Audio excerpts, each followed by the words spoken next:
अस्सलाम वालेकुम बच्चों, मैं आपकी टीचर मिस मिसबा। उम्मीद करती हूँ आप लोग खैरियत से होंगे। हमने आधा चैप्टर पढ़ लिया था, 1 से लेके 3 तक पेज पढ़ लिया था। अब हम पढ़ेंगे पेज नंबर 4 से। Water is needed by your body to function properly. Water हमारी बॉडी की ज़रूरत होती है ताकि हमारी बॉडी जो है वो अच्छे से काम कर सके, प्रॉपरली यानी कि पूरी तरह से काम कर सके। हमारे फूड में यानी कि हमारी ग़िज़ा में कुछ क्वांटिटी में पानी मौजूद होता है, लेकिन ये हमारे but it is not sufficient, लेकिन ये ज़रूरत के लिए काफ़ी नहीं होता है। Your body need more water, यानी कि हमारी बॉडी को ज़्यादा पानी की ज़रूरत होती है। You must drink at least 6 to 8 glasses, यानी कि हमें एटलीस्ट यानी कि कम से कम 6 से 8 ग्लास पानी रोज़ाना पीना चाहिए। ठीक है। नेक्स्ट इसके बाद है आ बैलेंस डाइट। अच्छा जी, नेक्स्ट हमारा टॉपिक है बैलेंस डाइट, यानी कि मुतवाज़न ग़िज़ा। हमारा ग़िज़ा जो होती है, जो कि हम खाते हैं रोज़ाना, उसे क्या कहा जाता है? डाइट कहा जाता है, यानी कि ग़िज़ा कहा जाता है।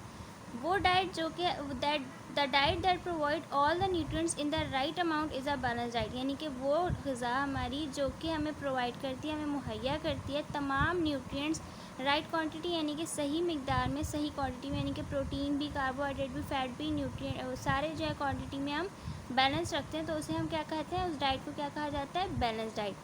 आ balance diet keeps you fit and healthy, वो हमें फिट रखती है, यानी कि सही रखते हैं और हेल्दी सेहतमंद रखते हैं।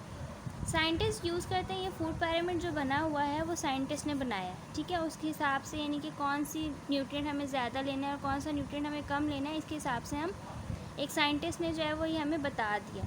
साइंटिस्ट यूज़ फूड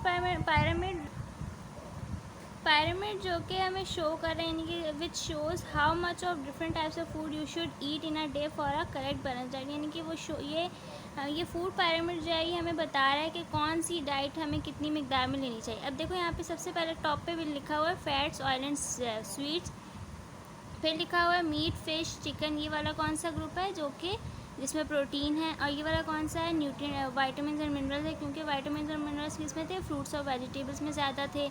इसके अलावा मिल्क प्रोडक्ट्स में, मीट, फिश में, इसमें जो है वो प्रोटीन था। और लास्ट वाला कौन सा था? कार्बोहाइड्रेट, जिसमें ब्रेड, सीरियल्स थे, वो राइस यानी कि शुगर वगैरह ये सारी। अब देखो यहाँ पे इन्होंने एक एरो बनाया बच्चों, यहाँ पे लिखा है ईट लेस और यहाँ पे लास्ट में लिखा है ईट मोर, यानी कि अगर हम ऊपर से नीचे की तरफ, नीचे से यानी कि ये वाला ज़्यादा खाना है, फिर ये वाला थोड़ा सा ज़्यादा, फिर ये और लास्ट वाला कौन सा? सबसे कम लेना है। तो ये इन्होंने एक पिरामिड शो किया है इन्होंने साइंटिस्ट ने, जिससे हमें पता लगेगा कि कौन सी डाइट हमें कितनी क्वांटिटी में लेना चाहिए। सबसे ज़्यादा ये वाली ब्रेड, सीरियल्स ग्रुप लेनी है, फिर वेजिटेबल्स, फिर मिल्क वाला, और लास्ट वाला जो है फैट्स एंड ऑयल्स, जो कि हमें बहुत कम लेना है। ठीक है। नेक्स्ट इसके बाद क्या है? अलर्टनेस कंसर्निंग फूड, यानी कि आप देखो खाना खाएं, ठीक है, खाएं, लेकिन उसमें उसकी सफाई का भी ख़ास ख्याल रखा जाता है। खाना बनाते हुए, खाने को खाते हुए, यानी कि हमें कुछ चीज़ों का ख्याल रखना चाहिए जो कि हमें सेहतमंद रह सके। अब ये हो कि हम खाना तो खा लें, लेकिन अगर वो खाना गंदा हो या फिर हमारा सेहतमंद ना हो तो वो भी हमारे लिए नुकसानदेह होती है। अब सबसे पहले है क्लीनिंग द रॉ फूड्स। अब वो फूड जो कि कच्चे होते हैं, यानी कि जो कच्ची सब्जियां होती हैं, फ्रूट्स वगैरह, यहाँ पे वेजिटेबल्स। अब उसमें क्या है? Fruits and vegetables are grown in field, यानी कि फ्रूट्स और वेजिटेबल्स, फल और सब्जियां जो है कहाँ पे उगाई जाती हैं? खेतों में उगाई जाती हैं। खेतों में क्या होता है कि पानी, गंदगी लगती रहती है, डस्ट लगती रहती है, इसके अलावा मड यानी कि मिट्टी चिपक जाती है। ये डस्ट क्या होती है? इसमें क्या होते हैं? जरासीम होते हैं, जर्म्स होते हैं, जो कि क्या कॉज करते हैं? डिजीज़ कॉज करते हैं। फ्रूट्स और vegetables also spray with chemicals to protect them from disease. अच्छा देखो, इसके अलावा फ्रूट्स और वेजिटेबल्स के ना, जब वो ग्रो कर रहे होते हैं ना, उस पर खेतों में लगे हुए होते हैं, तो उसमें कुछ केमिकल्स भी स्प्रे किए जाते हैं ताकि वो उसको डिजीज़ से, यानी कि कीड़े मकोड़ों से बचाया जा सके। कीड़े मकोड़ों से बचाने के लिए उनके ऊपर स्प्रे किया जाता है।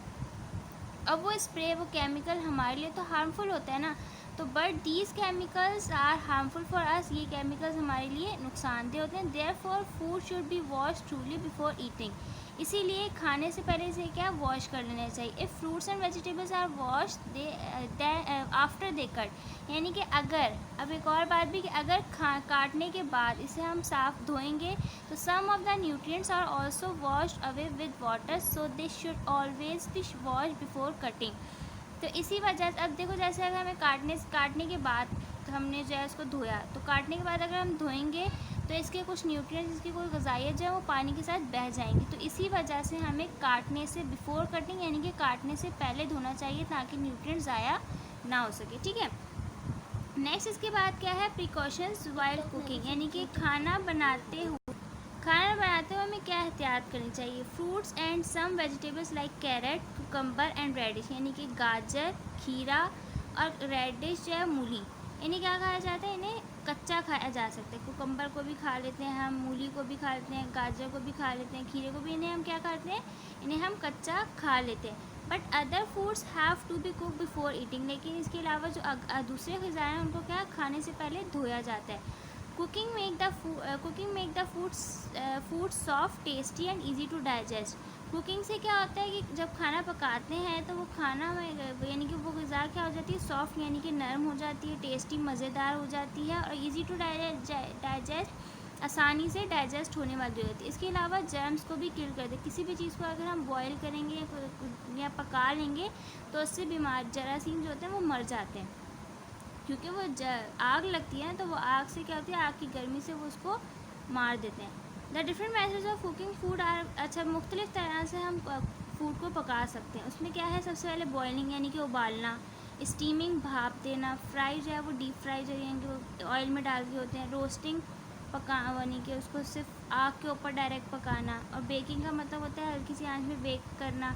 इसके अलावा और डिफरेंट मेथड्स हैं जिसको हम अलग अलग तरीके से खाने को पका सकते हैं। अब यहाँ पे क्या है, राइस को क्या करते हैं, बॉयल भी कर सकते हैं, इसके अलावा दूसरी तरह से भी बनाते हैं, लेकिन राइस यहाँ पे बॉयल है।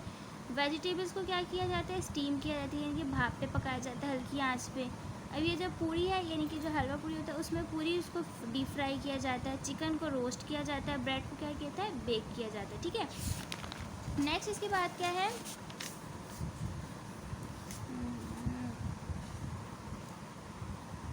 Food should not be cook for too long, यानी कि अब खाने को बहुत ज़्यादा देर तक भी नहीं पकाना चाहिए। और इसके अलावा if food is over cook, अगर फूड ज़्यादा पक गया तो number of useful nutrients are destroy, अगर ज़्यादा पक गया तो इसमें से जो यूज़फुल मटेरियल्स हैं, यूज़फुल न्यूट्रिएंट्स हैं, वो क्या होते हैं, वो भी ज़्यादा पकने के साथ ज़ाया हो जाते हैं। Food should B cooked in just enough water, इतने पानी में उसको पकाना चाहिए कि जितनी उसकी ज़रूरत है, यानी कि ज़्यादा पानी डाल के जो है वो उसमें पकाए तो उससे नुकसान होता है, उसमें जितने भी एक्स्ट्रा न्यूट्रिएंट्स होते हैं, जितने भी हमारे जो इस्तेमाल के न्यूट्रिएंट्स होते हैं वो भी ज़ाया हो जाते हैं।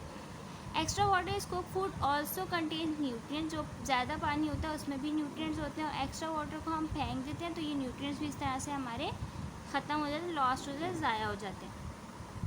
प्रिजर्विंग का मतलब होता है महफूज रखना। अब हम खाने को ज़्यादा लंबे टाइम तक महफूज कैसे रख सकते हैं। Food gate spoiled if it is kept for a long time, अगर खाने को हम ज़्यादा लंबे टाइम तक रखते हैं तो स्पॉइल का मतलब क्या होता है, वो ख़राब हो जाता है, खाना जो है वो ख़राब हो जाता है अगर उसको लंबे टाइम तक रखेंगे।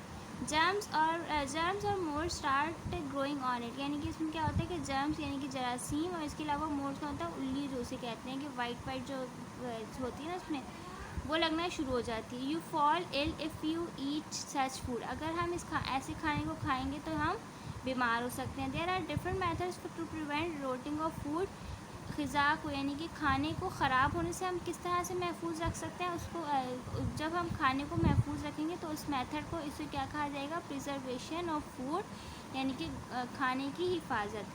Preserve food remain good for a long time, यानी कि जो खाना महफूज होगा उसे हम लॉन्ग टाइम यानी कि लंबे अरसे तक खा सकते हैं, वो हमारे लिए सही भी होता है। अब जिस तरह से कुकिंग के मेथड थे इसी तरह से प्रिजर्विंग के भी मेथड हैं। वो कौन कौन सा, फ्रीजिंग, अगर हम खाने को फ्रीज़ कर देंगे तो उसमें जर्म्स पैदा नहीं होते। अगर ड्राइंग यानी कि खुश्क करके रख दो तो उसमें तब भी जो है वो डिजीज़ नहीं होते। इसके अलावा कैनिंग यानी कि कंटेनर में डाल के रख दें, यानी कि जार होते हैं उसमें डाल के रख दें। इसके अलावा कुछ फूड्स में अगर हम सॉल्ट यानी कि नमक, शुगर, चीनी, विनेगर, सिरका या ऑयल, ये चीज़ें लगा के रख देंगे तो भी हमारा खाना महफूज रह सकता है। Sometimes artificial chemical substance called preservatives are added to the food, इन कुछ जो होते हैं वो केमिकल्स भी लगा के रखे जाते हैं ताकि वो खाने को महफूज रख सकते हैं।